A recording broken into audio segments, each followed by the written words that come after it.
ಇವತ್ತು ಒಂದು ಸೀರಿಯಲ್ಗೆ ಆಡಿಷನ್ ಕೊಡಬೇಕಿತ್ತು. ಅದಕ್ಕೆ ಗಾಡಿ ಎತ್ಕೊಂಡು ಸೀದಾ ಜಯನಗರ ಕಡೆ ಹೊರಟೆ. ಹೋಗ್ತಾ ದಾರಿಲಿ ನಮಗೆ ಅಣ್ಣವ್ರು ಕಾಣಿಸ್ಕೊಂಡ್ರು. ನಿಮ್ಮ ಆಶೀರ್ವಾದ ನಮ್ಮ ಮೇಲೆ ಇರಲಿ ಅಂತ ಅನ್ಕೊಂಡು ಆಡಿಷನ್ ಕೊಡೋ ಜಾಗಕ್ಕೆ ಬಂದೆ. 2 hours later. ಆಡಿಷನ್ ಕೊಟ್ಟು ಹೊರಗಡೆ ಬಂದಮೇಲೆ ಸ್ವಲ್ಪ ನರ್ವಸ್ ಆಗಿತ್ತು. ಹೇಗಾಯ್ತು ಅಂತ ಹೇಳೋಕ್ಕಾಗಲ್ಲ, ಆದರೆ ನನ್ನ ಕೈಲಾದಷ್ಟು ಬೆಸ್ಟ್ ನಾನು ಕೊಟ್ಟಿದ್ದೀನಿ. ಬೆಳಗ್ಗೆಯಿಂದ ಸರಿಯಾಗಿ ಏನೂ ತಿಂದಿದ್ದಿಲ್ಲ. ಬನ್ನಿ, ಜಯನಗರದಲ್ಲಿ 50 ವರ್ಷದ ಹಳೇ ಹೋಟ್ಲಿಗೆ ನಿಮ್ಮನ್ನು ಕರ್ಕೊಂಡು ಹೋಗ್ತೀನಿ. ಈ ಹೋಟೆಲ್ ಬಂದು ನಮ್ಮ ಅಪ್ಪ ಅವ್ರ ಕಾಲಿದ್ದು. ಚಿಕ್ಕ ವಯಸ್ಸಲ್ಲಿದ್ದಾಗ ನಮ್ಮ ಅಪ್ಪ ಒಂದು 2-3 ಸಲ ಕರ್ಕೊಂಡ್ಬಂದು ನೆನಪಿದೆ. ಹೋಟೆಲ್ಗೆ ಬಂದು ಒಂದು 2 ಮುದ್ದೆ ತಿಂದು ಸೀದಾ ಮಾರ್ಕೆಟ್ ಕಡೆ ಹೊರಟೆ. A few moments later.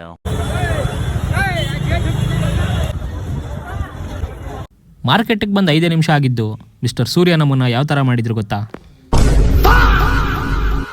ಒಳ್ಳೇದಾಗ್ತದೆ ನಿನಗೆ ಸೂರ್ಯ, ಒಳ್ಳೇದಾಗ್ತದೆ ನಿನಗೆ. ಗೈಸ್ ಚೆನ್ನಾಗಿದೆಯಲ್ಲ ಫೈಟರು. ನಾನು ಇದನ್ನ ಮನೆ ಹತ್ರ ಎತ್ಕೊಂಡೋಗೋ ಅಷ್ಟೊತ್ತಿಗೆ ಬಿಸಿಲು ಕಬಾಬ್ ಆಗೋಗಿರುತ್ತೆ. ನಾಳೆಯಿಂದ ಶ್ರಾವಣ ಶುರುವಾಗುತ್ತೆ. ಇನ್ನೊಂದು ತಿಂಗಳು ಚಿಕನು ಮಟನ್ ಏನೂ ಇಲ್ಲ ಅಂತ ಬ್ಯಾಗ್ ತುಂಬ ತರಕಾರಿ ತುಂಬಿಸ್ಕೊಂಡು ಮನೆ ಕಡೆ ಹೊರಟೆ. ನಾನು ಇವತ್ತು ಕೊಟ್ಟಿದ್ದ ಆಡಿಷನಲ್ಲಿ ಏನಾದರೂ ಸೆಲೆಕ್ಟ್ ಆದರೆ ಯಾವ ಸೀರಿಯಲ್ ಕೊಟ್ಟೆ ಅಂತ ನೆಕ್ಸ್ಟ್ ವಿಡಿಯೋಲಿ ತಿಳಿಸ್ತೀನಿ. ಬಾಯ್.